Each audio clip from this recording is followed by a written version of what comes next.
Neste domingo, durante a 27ª Cúpula do BRICS, no Rio de Janeiro, foi divulgada a declaração final de líderes com o lema "Fortalecendo a cooperação do Sul Global para uma governança mais inclusiva e sustentável". O documento reforça a defesa do multilateralismo e a reforma da governança global. O BRICS reforça sua cooperação em prol do bem-estar e da promoção da paz. Os líderes do BRICS apelam pelo fim dos conflitos bélicos, uma solução pacífica à guerra em Gaza e condenaram os ataques ao Irã. A declaração ainda defendeu o uso de moedas locais no comércio e investimentos entre os países do BRICS e o desenvolvimento, a implantação e o uso responsável de tecnologias de inteligência artificial para o desenvolvimento sustentável e o crescimento inclusivo. O destaque deste encontro foi a fala do presidente Lula, onde ele criticou a corrida armamentista da OTAN e a falta da credibilidade da ONU, a Organização das Nações Unidas.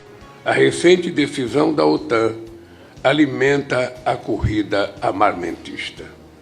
É mais fácil destinar 5% do PIB para gastos militares do que alocar os 0,7% prometidos para assistência oficial do desenvolvimento. Isso evidencia que os recursos para implementar a Agenda 2030 existem, mas não estão disponíveis por falta de prioridade política. É sempre mais fácil investir na guerra do que na paz. As reuniões do Conselho de Segurança da ONU reproduzem um enredo cujo desfecho todos conhecemos: perda de credibilidade e paralisia. Ultimamente, sequer é consultado antes dos inícios das ações bélicas. Velhas manobras retóricas são recicladas para justificar intervenções ilegais.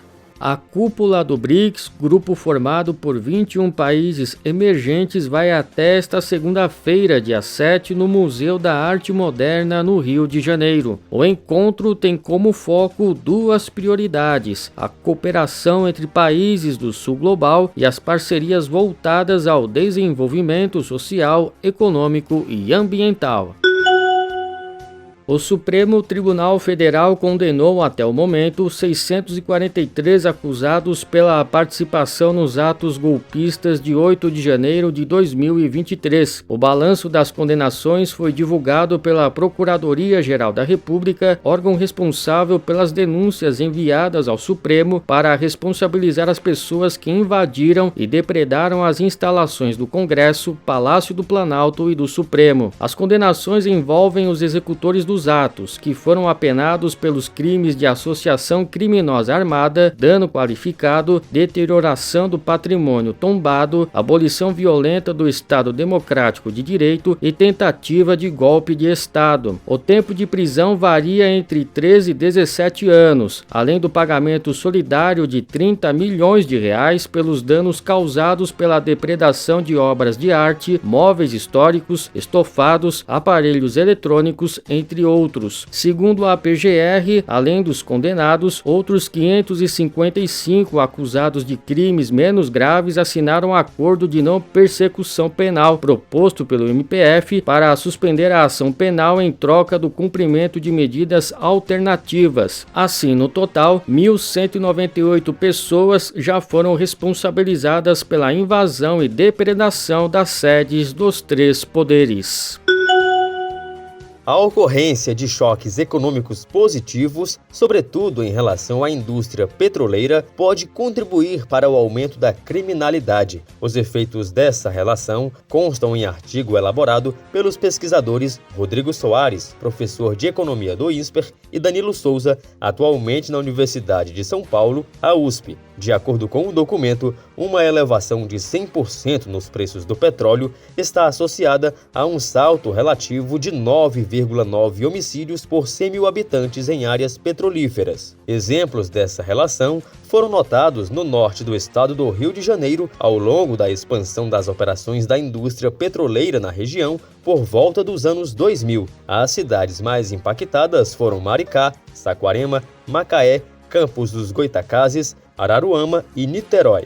O artigo mostra que, em geral, esses municípios registraram uma alta no Produto Interno Bruto per capita, além da expansão acelerada da população. Essa movimentação financeira causou esse choque econômico positivo e, consequentemente, o aumento da criminalidade. O mesmo fenômeno também foi identificado em outros locais, como em El Salvador, por exemplo. Naquele país, a construção de uma rodovia transnacional atingiu municípios menores distribuídos ao longo da obra. Essas localidades se beneficiaram economicamente com a presença dos trabalhadores. Porém, esse cenário provocou registros de extorsões e homicídios, de acordo com o estudo. Outros quadros semelhantes também se repetiram durante a construção de estradas rurais da Colômbia. O artigo mostra ainda que, entre os agravantes dessa situação, está o fato de que o choque econômico foi interrompido pela crise global do final da década. Para os autores do estudo, caso esse cenário positivo fosse permanente, é provável que os benefícios teriam se mostrado mais duradouros, o que acarretaria no investimento de ações que impedissem o aumento da criminalidade.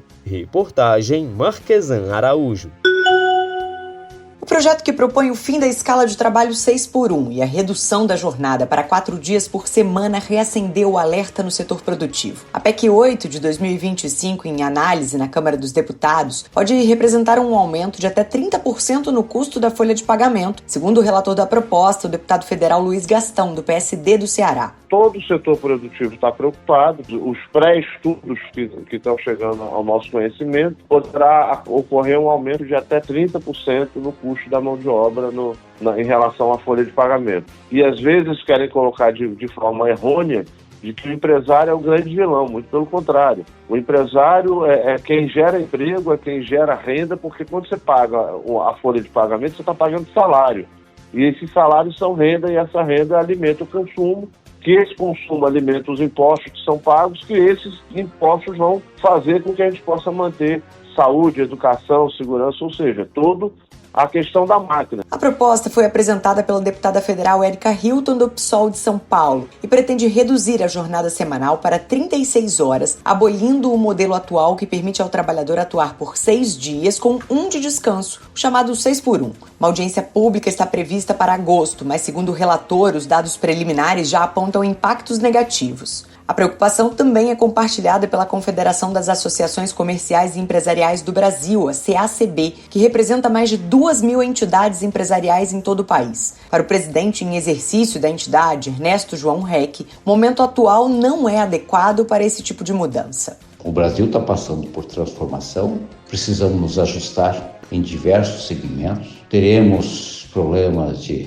aumento de custo, de informalidade, de elevação de algumas despesas, e isso vem prejudicar a competitividade do nosso empresariado, das nossas mercadorias. Segundo a pesquisa Genial Quest, 70% dos deputados federais são contra o fim da escala 6x1. Até mesmo entre os parlamentares da base do governo, a maioria rejeita a proposta. Para o setor produtivo, mexer na jornada agora pode representar riscos para o emprego formal e para a economia. Reportagem Lívia Brás.